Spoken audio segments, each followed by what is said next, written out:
Hello everyone, and buckle up because today we're diving headfirst into a topic that's as dry as a week-old baguette, but roughly 10 times more important: national debt.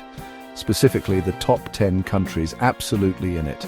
Those numbers, as boring as they may seem on the surface, tell a story about global economics, political stability, and the potential for things to go very, very wrong. Because, spoiler alert, when one country catches a debt cold, the rest of the world better grab a tissue.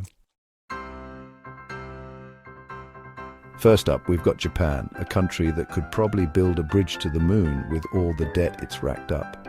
They're sitting on a cool $11.8 trillion, which for context is roughly the price of buying every single person on Earth a year's supply of instant ramen. Japan's debt-to-GDP ratio is a whopping 255%. Think of it like this. Imagine your credit card bill being twice as big as your annual salary. Japan seems to be handling it with a quiet, stoic determination. They've got a high savings rate and a central bank willing to buy up government bonds like they're going out of style. The big question is, how long can they keep this balancing act going? And what happens to the rest of the world if that unicycle starts to wobble? Next up, we have the reigning heavyweight champion of debt, the good old US of A. With a national debt clock that spins faster than a roulette wheel in Vegas, America is currently sitting on a cool $32 trillion. That's enough to buy every single person on Earth a brand new Ford F-150, with enough left over for a decent sound system. America's debt-to-GDP ratio sits at a cool 123%. Not quite as terrifying as Japan's, but still pretty darn high. The US dollar is the world's reserve currency, which basically means everyone wants a piece of the action. This gives the US a certain amount of leverage, allowing them to borrow money at ridiculously low interest rates. However, even with this financial superpower, America's debt is a cause for concern. It's like a game of Jenga that's gone on a little too long. The tower is getting taller and more unstable with every passing block. And in the bronze medal position, we have China, the world's second largest economy, and a country that's been on a debt-fueled growth spurt for the past few decades. They're sitting on a cool $14.7 trillion, which, for context, is enough to buy every single person in China a one-way ticket to Disneyland. China's debt-to-GDP ratio is a relatively modest 77%, which might make you think, John, why are you so worried? That's practically fiscally responsible compared to Japan and the US. But here's the catch. A lot of China's debt is hidden in what's known as shadow banking. This lack of transparency makes it incredibly difficult to assess the true extent of China's debt problem. China's debt is a ticking time bomb, and the fuse might be shorter than we think. Coming in at number 4, we have Italy, a country known for its beautiful scenery, delicious food, and a penchant for racking up debt like it's going out of style. They're currently sitting on a cool $3 trillion, which for context is enough to buy every single person in Italy a lifetime supply of pasta. Italy's debt-to-GDP ratio is a whopping 144%, which puts them firmly in the danger zone category. Italy's debt problem is nothing new. They've been struggling with high debt levels for decades, thanks to a combination of factors like slow economic growth, high government spending, and a tax system that's about as efficient as a screen door on a submarine. The big question for Italy is whether they can implement the necessary reforms to get their debt under control before it's too late. And in the 5th spot, we have France, a country known for its romantic atmosphere, delicious pastries, and a seemingly unshakable belief that debt is just a social construct. They're currently sitting on a cool $3.2 trillion, which for context is enough to buy every single person in France a lifetime supply of croissants. France's debt-to-GDP ratio is a cool 111%, which puts them firmly in the we should probably do something about this, but maybe after lunch category.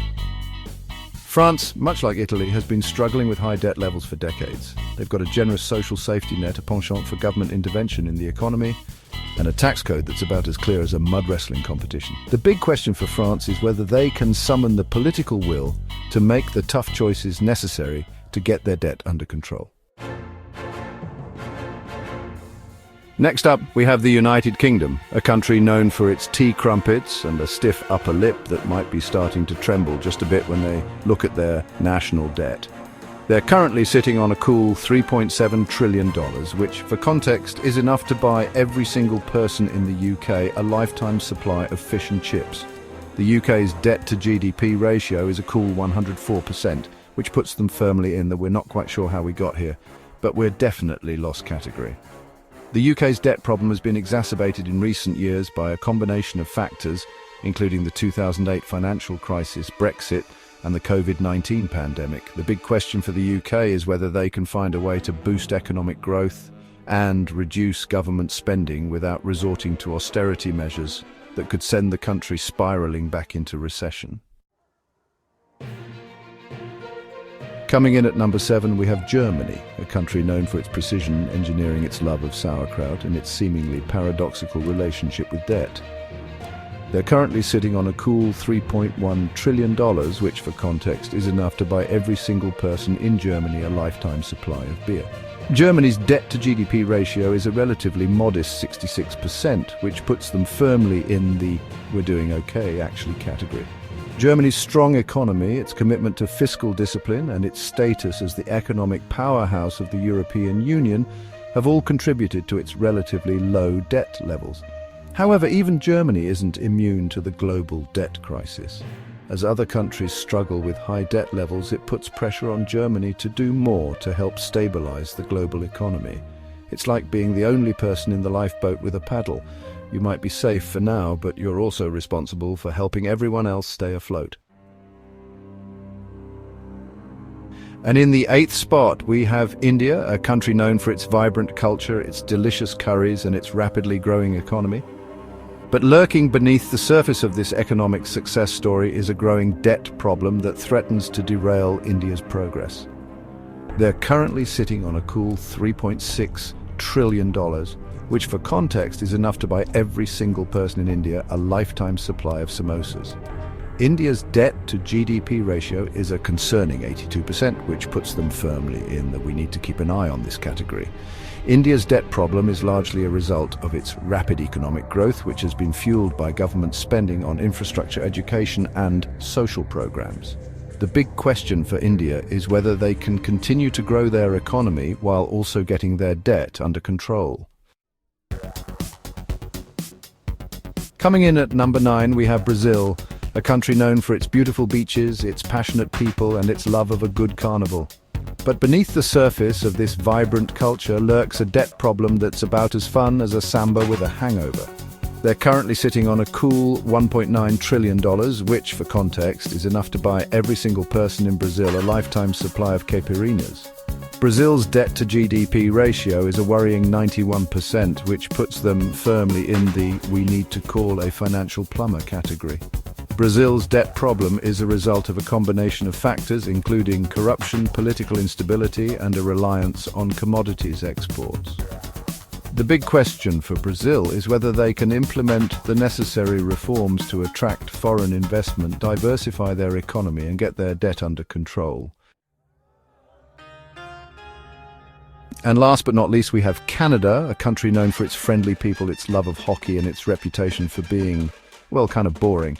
But even Canada, the world's most polite nation, isn't immune to the global debt crisis. They're currently sitting on a cool $2.5 trillion, which, for context, is enough to buy every single person in Canada a lifetime supply of maple syrup. Canada's debt-to-GDP ratio is a concerning 106%, which puts them firmly in the "we should probably stop buying so many Timbits" category.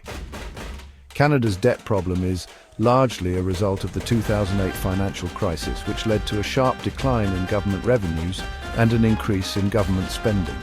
The big question for Canada is whether they can find a way to balance their budget without resorting to austerity measures that could stifle economic growth.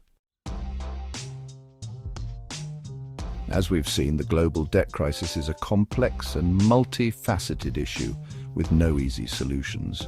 These figures highlight the immense fiscal challenges faced by both developed and developing nations. It's crucial for policymakers to address these issues head-on and implement responsible fiscal policies that prioritize sustainable economic growth and stability. Thanks for watching, and don't forget to like, share, and subscribe for more insightful content.